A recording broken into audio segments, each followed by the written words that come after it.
Colloid ऐसे पदार्थ होते हैं जो जल में आसानी से नहीं घुलते और अगर घुल भी जाते हैं तो ये समांगी विलयन नहीं बनाते और चर्मपत्र से विसरित नहीं होते हैं, जैसे दूध, मक्खन है, दही है, रक्त है। क्रिस्टलाव ऐसे पदार्थ हैं जो चर्मपत्र से विसरित हो जाते हैं, जैसे यूरिया है, शर्करा है। पायस ऐसे कोलॉइडी विलयन हैं जिनमें वितरित प्रावस्था और परिक्षेपण माध्यम दोनों ही द्रव होते हैं, जैसे दूध। बोर्ड परीक्षा में टिप्पणी लिखने के लिए आते हैं जो 2-2 नंबर की होती हैं, तो इस चैप्टर में से ये जो टॉपिक दिए गए हैं इनमें से कोई ना कोई जरूर पूछ लेता है, तो 2 नंबर फिक्स हो जाते हैं। इन्हें नोट करें और याद करें। सबसे पहले ब्राउनी गति। कोलॉइडी विलयन में कोलॉइडी कण टेढ़ी मेढ़ी और अनियमित रूप से गति करते हैं, उसे ब्राउनी गति कहते हैं। वैज्ञानिक ब्राउन ने इसकी खोज की थी, इसलिए उनके नाम पर ब्राउनी गति कहते हैं। कणों की गति टेढ़ी मेढ़ी चाहे कैसी भी हो सकती है चित्र के अनुसार। लेंस से केंद्रित प्रकाश को जब किसी कोलॉइडी विलयन में से गुजारा जाता है और इससे समकोण पर रखे हुए एक सूक्ष्मदर्शी के द्वारा देखा जाता है तो विलयन में एक चमकीला शंकु दिखाई देता है। इसको टिंडल शंकु कहते हैं और इस प्रभाव को टिंडल प्रभाव कहते हैं। इसकी खोज वैज्ञानिक टिंडल ने की थी, उन्हीं के नाम पर इसको टिंडल प्रभाव नाम दिया गया है। कोलॉइडी विलयनों को विद्युत अपघट्य के विलयनों द्वारा अवक्षेपित करने की क्रिया को स्कंदन कहते हैं। स्कंदन का अर्थ हो गया अवक्षेपित का मतलब अलग कर देना।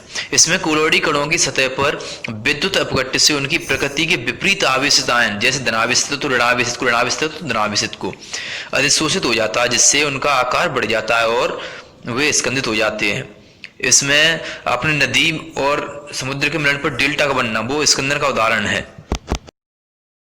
ऐसे ही गंदे पानी को फिटकरी के द्वारा शोषित किया जाता है और जब चोट लगने पर खून निकलता रहता है तो वहां पर फिटकरी लगा देने से खून का स्कंदन हो जाता है, जिससे खून बहना बंद हो जाता है। तो ये इसके उदाहरण है।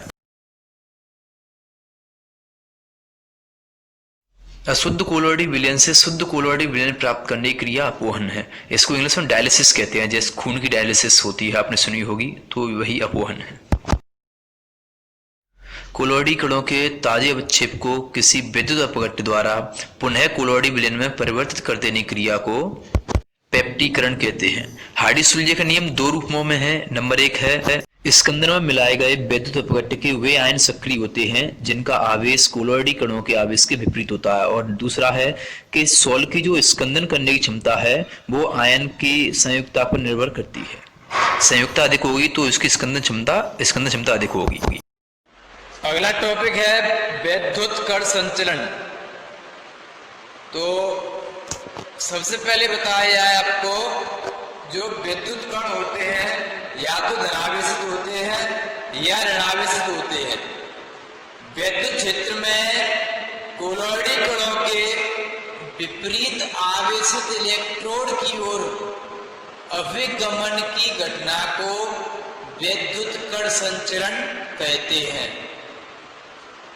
अगर ये कण कैथोड की ओर गति करते हैं तो इसे धनकण संचलन कहते हैं, और अगर ये एनोड की ओर गति करते हैं तो इन्हें ऋण कण संचलन कहते हैं। आपको बता दें कि ये जो कण होते हैं अपने से विपरीत आवेश की ओर ही चलते हैं।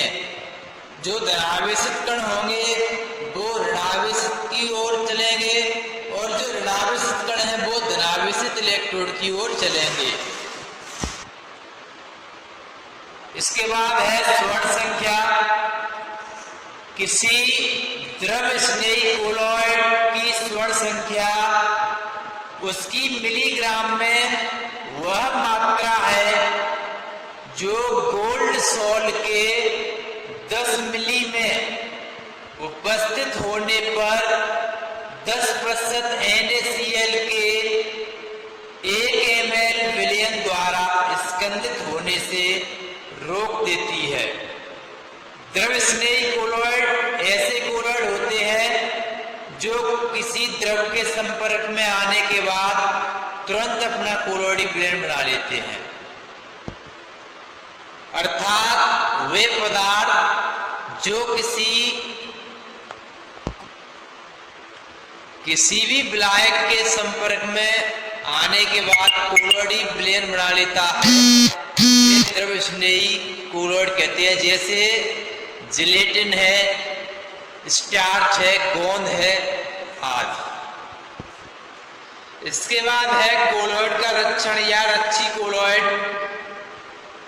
वे द्रव स्नेही कोलोइड जो किसी द्रव विरोधी कोलोइड के कोलोइडीय विलयन को विद्युत अपघट्य के विलयन से स्कंदित होने से रोक देती है, रक्षी कोलोइड कहलाते हैं। स्कंदन को रोकने वाले हैं कोलोइड। ऊर्ध्वमान किसी विद्युत अपघट्य के मिलीमोलों की वह न्यूनतम संख्या है जो 1 लीटर कोलोइडी विलयन के स्कंदन के लिए आवश्यक होती है। ऊर्ध्वमान का जो मान है यह प्रभावी